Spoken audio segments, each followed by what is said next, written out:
In the public sphere, the country of Israel is often praised for being, quote, the only democratic country in the Middle East. This argument is well known to anyone who has been following the debates surrounding Israel as a country. Go online and you will find plenty of articles, websites, videos, press releases constantly noting Israel's democracy and how it is, again, supposedly the only democratic country in the region. For example, here is an article in the Telegraph saying that, quote, Israel is proving it is still the only democracy in the Middle East.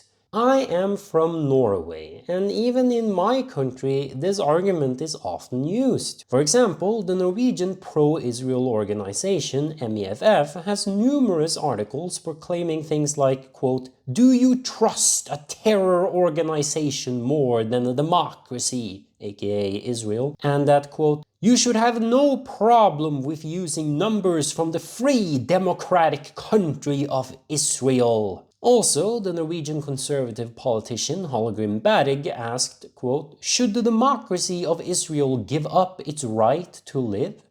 And the Norwegian right-wing politician Carl I. Hagen once held an entire presentation simply titled, Why We Must Support Israel, the Only Democracy in the Middle East. So yes, this idea that Israel is, well, the only democratic country in the Middle East, it's very widespread.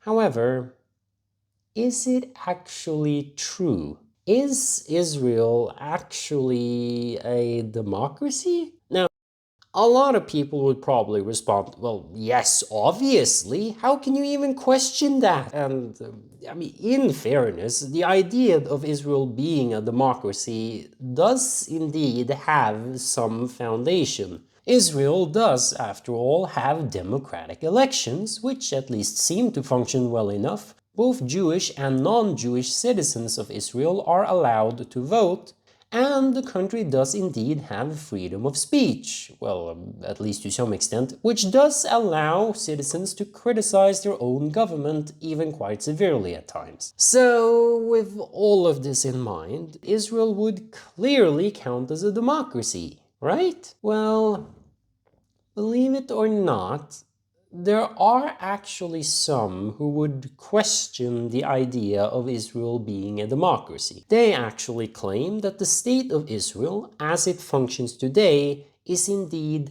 not a democracy. In fact, some actually take it further and claim that Israel has never really been a true democracy at all. One of these people is the historian I.P.P.A. Now, for those who don't know, I.P.P.A. is actually a Jewish Israeli historian, currently working as a professor at the University of Exeter in the UK. He has written multiple historical books and articles on the Israeli-Palestine conflict, like his famous The Ethnic Cleansing of Palestine, released in 2006, and recently Lobbying for Zionism, released in 2024. However, today I will be discussing a book he released in 2017.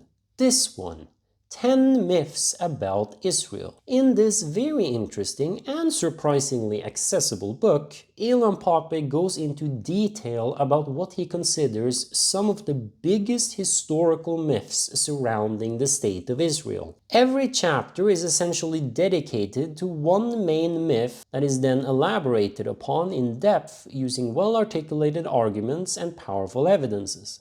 Topics like the Israeli government's very conscious role in the ethnic cleansing of Palestine and how the idea of Zionism and creating a Jewish state was considered blasphemous to the vast majority of Jewish leaders until World War II are all expanded upon here. I highly recommend this book. As I said, despite its detail, the book is still very accessible to new readers, and in my opinion, if you want to understand the Israeli-Palestine conflict better, this book is a very good place to start and will serve as a great introduction to the topic. Now, what does this book have to do with the question of whether Israel is a democracy or not? Well, I.P.P.A. dedicates an entire chapter to this very topic because, in his opinion, again, in the opinion of this Jewish Israeli historian, in Ilan Pappé's opinion, Israel is in fact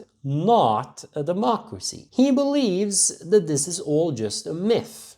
In fact, Ilan Pappé argues that Israel has never actually been a true democracy from its very founding back in 1947 until today. So let us examine this chapter a bit more in detail and see if we cannot benefit from it all. Now, before I begin the discussion, I would just like to address something. Listen, I know that certain people in the West tend to get, well, very emotionally attached to Israel to the point of becoming a bit fanatical about the country at times. Certain people will go to extremes in order to defend Israel, even to the point of making the utterly ridiculous claim that any form of criticism against Israel is a form of anti-Semitism. To those people, remember, we always have to keep an open mind. No, criticizing Israel as a state does not make you an anti-Semite. To claim that is not just ignorance, it's not just clear stupidity, but it's also dangerous. Claiming that any form of criticism of Israel is anti-Semitism actively dilutes what the term anti-Semitism actually means and makes it more difficult to combat real anti-Semitism. Not to mention, it's extremely offensive. I mean, you are literally comparing normal, everyday, peaceful human beings who just want justice and human rights for innocent Palestinians. You are literally comparing these people to genocidal Nazis. This is extremely offensive. So, again, keep an open mind and be willing to challenge your previous assumptions. Also, in case there are actual,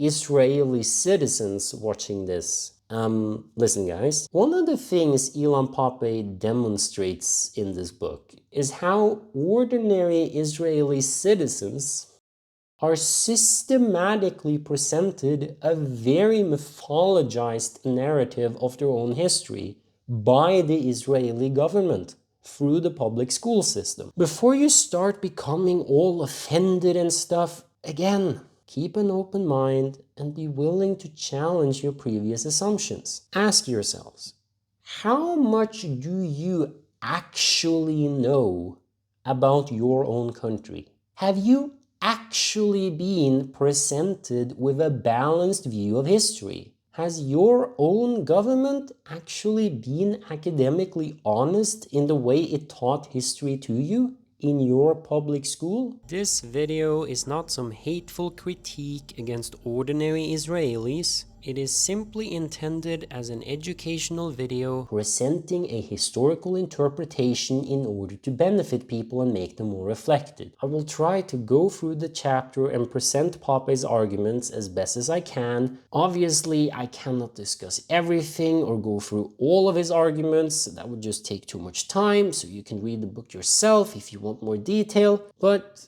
with all of that caveat out of the way, let's begin. The chapter starts with the title, quote, "Israel is the only democracy in the Middle East." Here Pappé is presenting this as the main myth his chapter will be dedicated to. He's not actually claiming that Israel is democratic, which is explicitly clear when reading the chapter, but merely presenting this as the common myth and how this myth is often expressed. So in the context of the book, perhaps it should be articulated as myth number 7, Israel is the only democracy in the Middle East, to make it more clear, but I think you get the idea. Pappé begins the chapter by presenting a common historical understanding that is held by many people, even those critical of Israel as a state. Pappé writes that in the eyes of many people, even those critical of Israel's politics, Israel is, in their view, a good democracy that guarantees equality for all of its citizens. These people take as their assumption that Israel's democracy went in a wrong direction following the 1967 Six-Day War. Basically, according to their view, Israel was a good democracy up until 1967, but the war ended up polluting this honest and hard-working society, giving messianic groups access to Israeli politics and transformed Israel into an oppressive, occupying power. In other words, these people believed that Israel started off as a democracy, but was later polluted into an oppressive country due to the 1967 war. Ilan Pappé says that this kind of view can even be found amongst certain pro-Palestinian writers. However, Ilan Pappé also argues that this entire historical interpretation is a myth that has, quote, no historical foundation. Ilan Pappé actually says that, quote, before 1967, Israel definitely could not have been depicted as a democracy. Now some might question, how on earth can Ilan Pappé make such claims? Israel is clearly a democracy.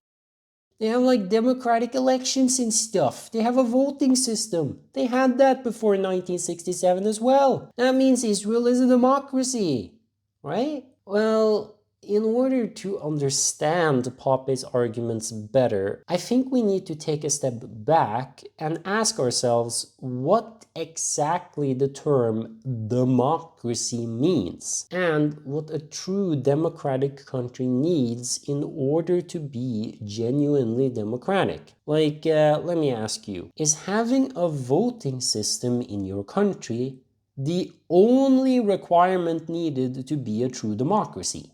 Is that all you need, or is a democracy more than this? You see, the vast majority of people would actually agree that a true democracy involves a lot more than simply having democratic mechanisms in your country, because we tend to assume that every truly democratic country needs to institutionalize certain fundamental values in order for it to earn the democracy label. For example, South Africa during the apartheid regime was technically democratic, given that there were democratic mechanisms in place. People in South Africa had the right to vote, and they could form political parties that voted in a parliament.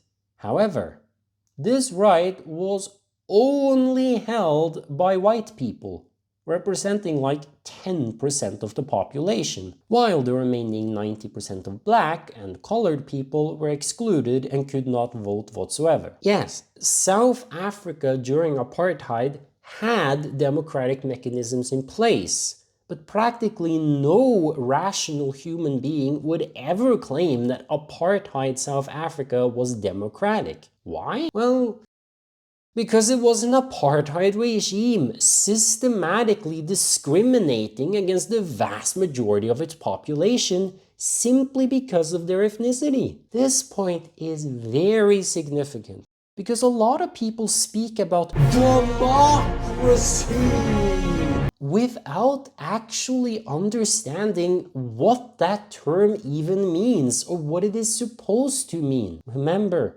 a democracy is more than simply having a voting system in place. It is also about institutionalizing certain fundamental values, such as the equality of all citizens in front of the law, etc. If a country was democratic simply for having a voting system in place, then the Islamic Republic of Iran should be considered a true democracy. Iran has elections. Women can even vote. They can change their president. However, when was the last time you ever heard anyone call Iran a democracy? At least I have never heard that. Instead, the only terminology I hear is that Iran is an authoritarian regime or something like that, deserving of tons of economic sanctions, even though Iran is definitely more democratic than China and we have like no sanctions on China, so yeah. Hypocrisy! Anyway, getting back to the discussion. So, how can Ilan Pappé claim that Israel is not a democracy? Well, Ilan Pappé's claim that Israel has never really been a democracy seems to be based on this wider understanding of what democracy means. I.P.P.A argues that Israel cannot be considered a democracy because of one fundamental issue: Israel's treatment of its Palestinian population. I.P.P.A says it very clearly, quote, "The litmus test of any democracy is the level of tolerance it is willing to extend towards the minorities living in it. In this respect, Israel falls far short of being a true democracy." Basically, his argument is that Israel cannot be considered a democracy because the country has continuously, from its very founding back in 1947, systematically oppressed and discriminated against the Palestinian population, including both the Palestinians under Israeli military occupation in Gaza and the West Bank, and Palestinians in Israel who actually have Israeli citizenship.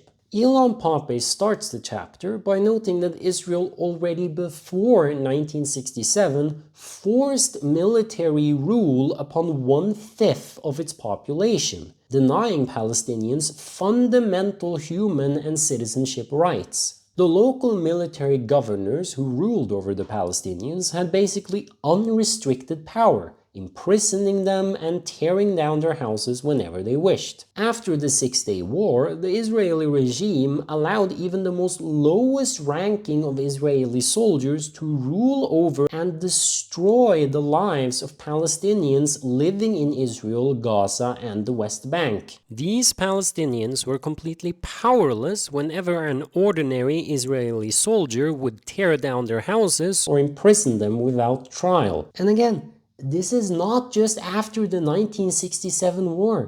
This has always been a reality within Israel. As I.P.P.A writes, quote, "At every moment from 1948 until today, there had been some group of Palestinians undergoing such an experience. The first group to experience this was in fact the Palestinian minority within Israel itself. It started during Israel's earliest years, when Israel practiced systematic forced displacement of Palestinians, forcing them into ghettos like the Haifa Palestinians, or expelling Palestinian people from cities that they had lived in for ages, such as the Palestinians of Safed.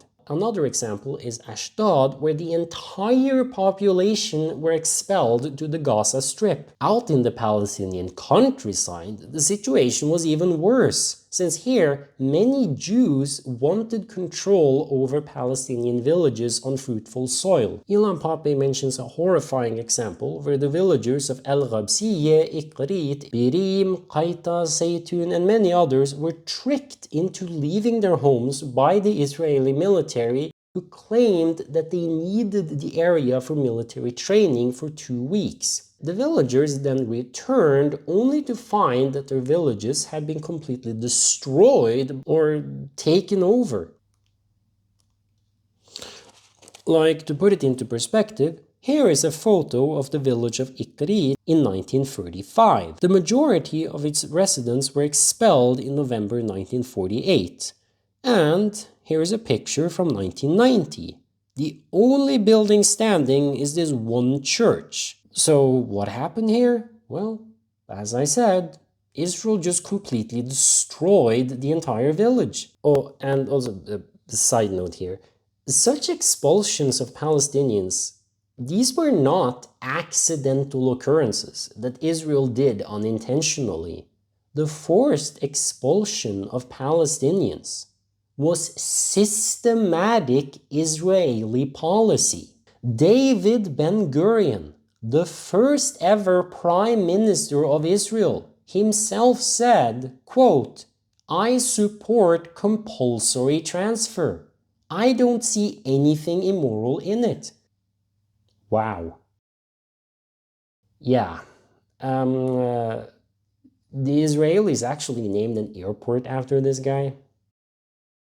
Anyway, back to the topic. A phenomenon that I.P.P.A describes as Israeli military terror is exemplified with the Kafr Qasim massacre in 1956, when 49 Palestinians were killed by the Israeli army. Ilan Pappé claims that this was due to the Israeli government's desire to annex more land, writing that, quote, "Thus, at every juncture, when the state of Israel expanded, it looked for ways of restricting the Palestinian population in the recently annexed areas. The people behind the massacre were tried in an Israeli court, but only gained small fines and were let off lightly." Yeah, this is very sad. Pappé also notes that there are even more indications of Israel not being a democracy before 1967. Writing, for example, that Israel pursued a shoot-and-kill strategy on Palestinian refugees trying to return to their homes.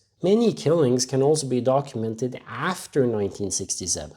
Pappé writes that around 15,000 Palestinians have been killed by Israel since 1967 and until the release of the book. Among them, 2,000 children. And side note again, I mean, wow, this book is already outdated to some extent. Keep in mind, those 15,000 people, these numbers are excluding the horrifying numbers of innocent civilians killed by Israel in their current genocide on the Gaza Strip. I mean, for crying out loud, could you ever have imagined the Prime Minister of Israel, the country supposedly founded as a protection for Jews suffering from genocide? This Prime Minister is now on literal arrest warrant for genocide. Pappé has more things to say, especially regarding the experience of everyday Palestinians simply living their normal life in Israeli society. Pappé observes that Israel has instituted multiple laws that secures the superior position of its Jewish majority. This applies especially to laws pertaining to citizenship and property rights, but is perhaps best exemplified in the law of Aliyah, or the law of return to the homeland. Now, for those who don't know, Israel actually has a specific law allowing everyone of Jewish ancestry to gain full citizenship in Israel no matter where they come from. This last mentioned Israeli law is, according to Pappé, especially undemocratic, as it completely denies any right to return for the hundreds of thousands of Palestinian refugees displaced by Israel's military after 1947, a right that has been internationally recognized and demanded by the UN General Assembly already as early as 1948. Just to illustrate how discriminatory this law of return to the homeland actually is. What I'm describing here is honestly a reality in modern-day Israeli law. I'm not exaggerating.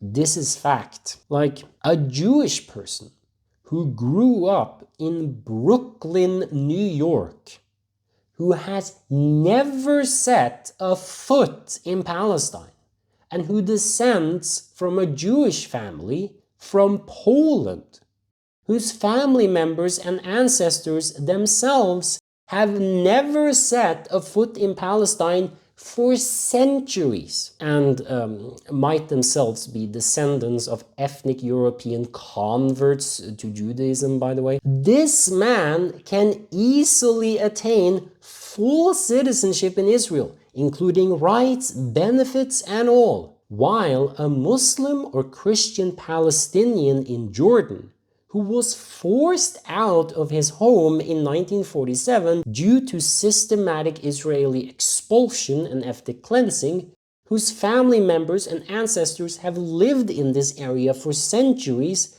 and even have direct genetic bonds to the indigenous Canaanite population that existed in the Holy Land before the Israelis even migrated in. This Palestinian, whose ancestors have lived on the land for centuries.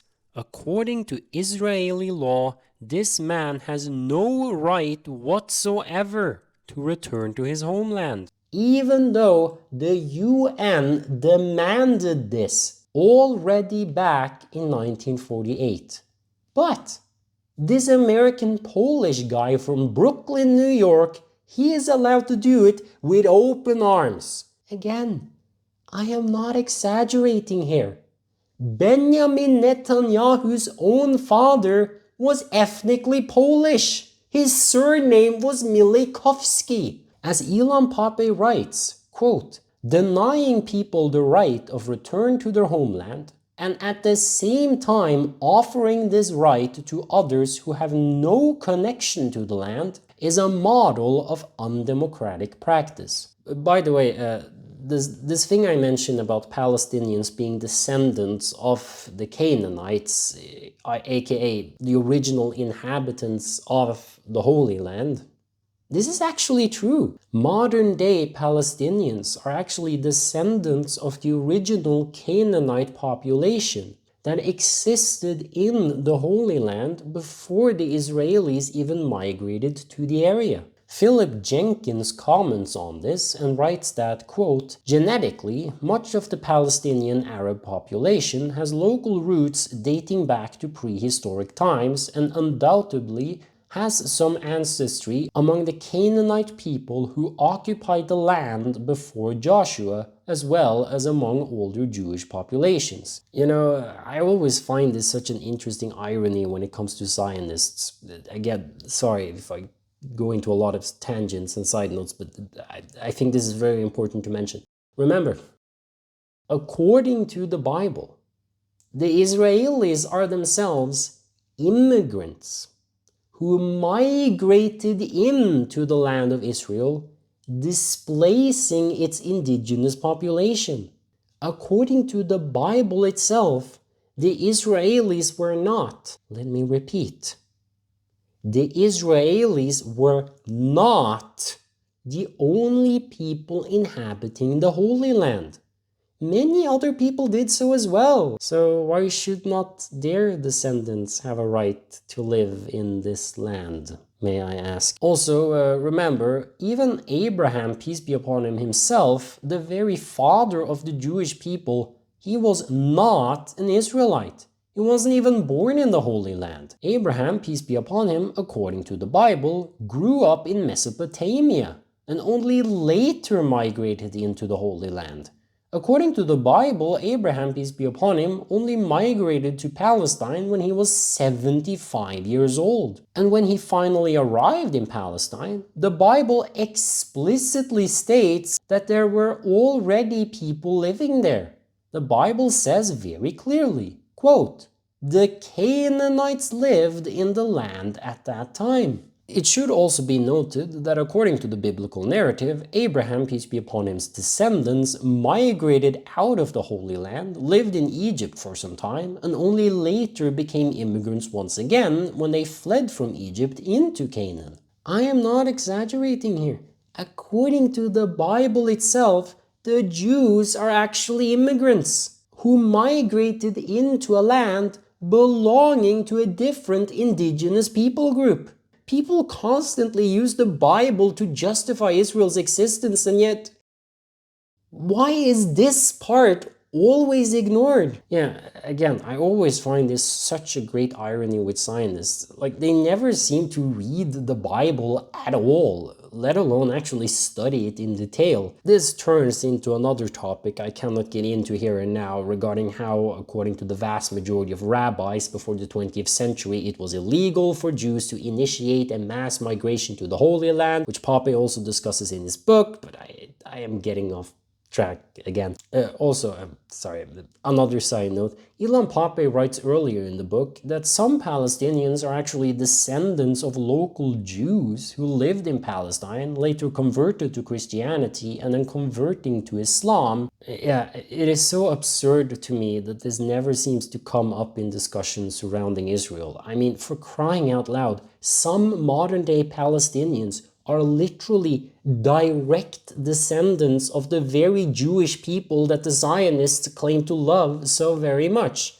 But anyway, let's get back to Poppy's discussion. Another problem relating to Israel's democratic status regards the issue of agriculture and land. Poppy writes that since 1948, Palestinian districts in Israel have received much less funding from the Israeli government compared to Jewish districts. The lack of land combined with the lack of job opportunities creates a negative socio-economic reality for Palestinians. Even the wealthiest Palestinian district, the village of Me'liya, is actually poorer than the poorest Jewish settlement in Negev. Between 1997 and 2009, it is reported that the average Jewish income in Israel was 40 to 60% higher than the average Arab income. Poppy gives more proofs for discrimination in Israel. He notes that 90% of Israeli land is owned by the Jewish National Fund, or JNF. The people owning the land are not allowed to engage in transactions with non-Jewish citizens. Government-owned land is earmarked for national projects, such as the building of new Jewish settlements, while there are barely any new Palestinian homes being built. This is why the biggest Palestinian city, Nazareth, have not expanded a single square kilometer, despite the tripling of its population, while the illegal Jewish settlement town of Upper Nazareth have tripled in size, based on what Poppy describes as, quote, land expropriated from Palestinian landowners. Poppy also notes that Palestinian villages in Galilee have been reduced by 40%, sometimes up to 60%, while new illegal Jewish settlements have been established on expropriated and confiscated land. Furthermore, Palestinian citizens in Israel have been thrown out of these areas, violating their right as citizens to live wherever they want, a practice that continues today. Poppy calls this apartheid. He also says that this clearly cannot be reconciled with any notion of democracy, and he gives a very simple example. Imagine if Catholic citizens of the United States and Britain were denied the right to live in certain specific villages, neighborhoods, or even entire cities simply for the fact of them being Catholics. This situation clearly would not be considered democratic. Poppy says himself, quote, thus, given its attitude towards two Palestinian groups, the refugees and the community in Israel, the Jewish state cannot by any stretch of the imagination be assumed to be a democracy. Poppy also says, quote, from the legal infrastructure put in place at the outset of war, through the unquestioned absolute power of the military inside the West Bank and outside the Gaza Strip, to the humiliation of millions of Palestinians as a daily routine, the, quote, only democracy in the Middle East behaves as a dictatorship of the worst kind. Wow. Poppy has a lot more things to say. He writes that every colonization project requires more land, and in the West Bank, this expansion of Jewish territories were achieved exclusively through massive expropriation of Palestinian land. This creates so-called Judaization belts, which are belts of Jewish settlements cutting up local Palestinian societies. This has not just led to a geographic disaster, but also an ecological disaster that have dried up local water supplies and ruined some of the most beautiful parts of the Palestinian landscape. Furthermore, these settlements have become hotbeds of Jewish extremism that have simply grown out of control, which led to the destruction of the El Walaja Valley, a World Heritage Site, and led to Ramallah completely losing its identity as a tourist destination. These are just a few of hundreds of such examples. And let us not forget the destruction of Palestinian homes, something Israel has practiced basically from day one. Like IDF, the Israeli military, aka the army that Benjamin Netanyahu called the most moral army in the world, Pape reports how this army yearly destroyed hundreds of Palestinian homes. The army could easily find itself bulldozing homesteads, even for minor offenses against their military rule. In particular, Pape notes one practice of the Israelis which he sees as especially barbaric, that being the literal blocking of houses, windows, doors with cement. Let me repeat. Blocking houses, windows, doors with cement while people are still inside. Yes, this actually happens. Pape notes how he has looked carefully through history books, yet has never found another example of such merciless treatment anywhere. Not to mention how this so-called most moral army in the world have allowed Israeli settlers to establish vigilante gangs that daily harass Palestinian civilians, shooting at their houses, destroying their livestock, tearing down their trees by their roots, and even enacting literal forms of terrorism. In certain regions from the year 2000, around 100 such occurrences have been reported. Monthly, done with the blessing of the Israeli army. Now, this one really shocked me because I'd never actually thought about it before, but now that I think back, it does actually make a lot of sense. But Israel actually practices torture of Palestinians. This has been reported not just by I.P.P.A, but by different human rights organizations, including Amnesty International, the Israeli human rights organization B'Tselem, and is confirmed in the UN report.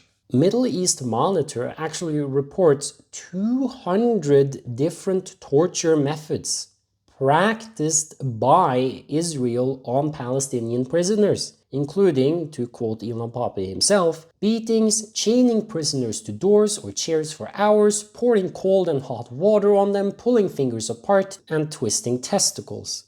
Yeah, it's horrifying. So yeah, Pape mentions other details as well, but I think you get the idea. He basically argues that Israel cannot be considered a democracy even before 1967 because of its oppression of the Palestinians. I can go on and on about this topic, but the point is probably taken now. So in order to just give some conclusion to this video, I would just like to end with one final quote from, well, I.P.P.A himself. I.P.P.A writes, quote, "The arrests without trial, as experienced by so many over the years, the demolition of thousands of houses, the killing and wounding of the innocent, the draining of water wells, these are all testimony to one of the harshest contemporary regimes of our times." So, back to the question we started this video with. Is Israel a democracy?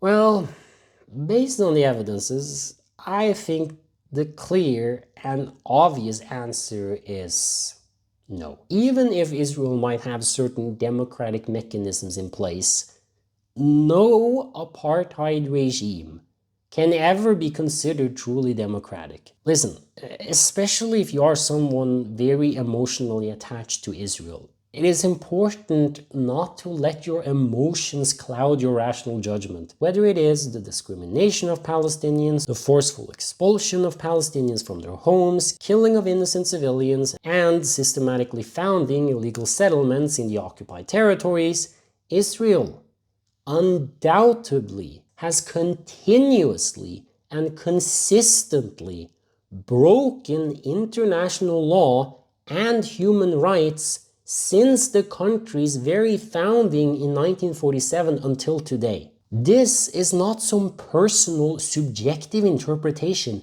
This is simply an undeniable fact. And with many of these factors kept in mind, I think it is clear that Israel simply cannot be considered a democracy. Also, I know I made a small joke about this at the start of the video, but to be serious for a second, even the freedom of speech seems to be threatened in Israel at the moment. I mean, Israel banned the news channel Al Jazeera from operating in the country. Even the Israeli civil rights group Akri criticized this, claiming that it had less to do with security concerns and that it actually served a, quote, more politically motivated agenda aimed at silencing critical voices and targeting Arab media. So let me ask you, can a country be considered a true democracy if it literally shuts down media outlets simply for being critical of its government? And so, to answer the question, is Israel a democracy? No. No, it's not. And I believe this to be utterly clear if you look into the evidences. Again, no apartheid government can ever be seriously considered a true democracy. Thank you for watching.